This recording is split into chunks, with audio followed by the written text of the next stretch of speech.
गलत इन्वेस्टमेंट चुनी आज, पहला करोड़ दूर जाएगा। रियल एस्टेट में पैसे फंसा, 7 साल लॉक हो गए।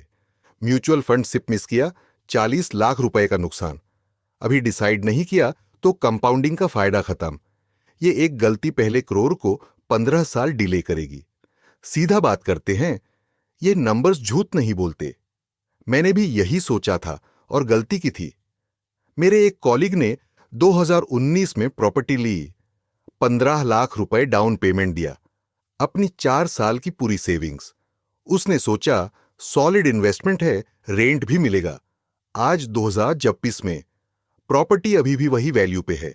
रेंट आठ ही 1,000 रुपए, लेकिन मेंटेनेंस और सोसाइटी ड्यूज में 5,500 रुपए जाते हैं। नेट इनकम 2,500 रुपए महीने का। और वो 15 लाख रुपए, वो अभी भी प्रॉपर्टी में लॉक है, निकल नहीं सकता इमरजेंसी में। यह लिक्विडिटी ट्रैप है। रियल एस्टेट का सबसे बड़ा प्रॉब्लम यह नहीं कि रिटर्न खराब है। प्रॉब्लम यह है कि पैसा 7 या 10 साल के लिए कंप्लीटली फ्रोजन हो जाता है, क्योंकि प्रॉपर्टी सेल करनी है तो 6-12 महीने लगते हैं, और अगर अर्जेंट है तो 15-20% डिस्काउंट देना पड़ता है। म्यूचुअल फंड में 3 दिन में पैसा बैंक अकाउंट में।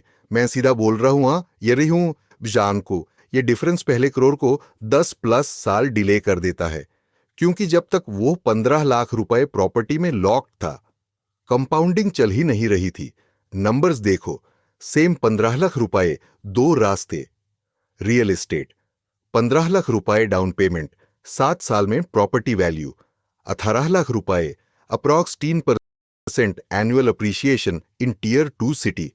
रेंटल इनकम आफ्टर एक्सपेंसेस 2,500 रुपए पर मंथ, एक्स 84 मंथ्स, 2,10,000 रुपए। टोटल वैल्यू टुडे 20,10,000 रुपए। गेन 5,10,000 रुपए इन 7 ईयर्स। म्यूचुअल फंड सिप, वो सेम 15 लाख रुपए को अगर सिप में डालता, 18,000 रुपए पर मंथ, एक्स 84 मंथ्स, और 15,12,000 रुपए invested. Assuming conservative 12% CAGR, Nifty 50 index, historical average. और ये लिक्विड है, कल निकल सकता है इमरजेंसी में। डिफरेंस 24,50,000 रुपए minus 20,10,000 रुपए, और 4,40,000 रुपए, बस 7 साल में। और ये कंजर्वेटिव कैलकुलेशन है। अगर मिड कैप इंडेक्स लिया होता तो डिफरेंस ₹10 लाख तक जाता। लेकिन मैं रियलिस्टिक बोल रहा हूं महादी ये हूं। निफ्टी 50 से तो अभी क्या करना है, ये नॉन नेगोशिएबल है। प्रॉपर्टी में पैसा डालने से पहले कम से कम 6 महीने का एक्सपेंस प्लस 5 लाख रुपए म्यूचुअल फंड में होना चाहिए, क्योंकि प्रॉपर्टी के बाद लिक्विडिटी 0 हो जाएगी। ये सीक्वेंस गलत मत करो। पहले लिक्विड वेल्थ बिल्ड करो, फिर इलिक्विड एसेट्स में जाओ। ये 5,000 रुपए भी अगर 20 साल चले तो 50 लाख रुपए प्लस कॉर्पस बन जाता है, 12% CAGR अस्यूम करके। और ये फुली लिक्विड है, कभी भी एक्सेस कर सकते हो। प्रॉपर्टी टैब लेना जब इनकम स्टेबल हो, इमरजेंसी फंड रेडी हो, और पहला 20 रुपए 25 लाख लिक्विड वेल्थ बन चुकी हो। वरना ये ट्रैप है, कंफर्टेबल लगता है लेकिन फाइनेंशियली स्टक कर देता है। ये इंप्लीमेंट करना मुश्किल नहीं है, बस माइंडसेट शिफ्ट चाहिए। लिक्विड पहले, इलिक्विड बाद में। सिप सेटअप करो, 2,000 रुपए से भी अमाउंट बाद में बढ़ा सकते हो, लेकिन शुरू करो आज, क्योंकि हर महीने डिले कंपाउंडिंग का एक महीना चला जाता है जो वापस नहीं आएगा। ये वो चीज है जो सक्सेसफुल इन्वेस्टर्स जानते हैं, लेकिन सैलरीड इंडियंस को कोई बताता नहीं।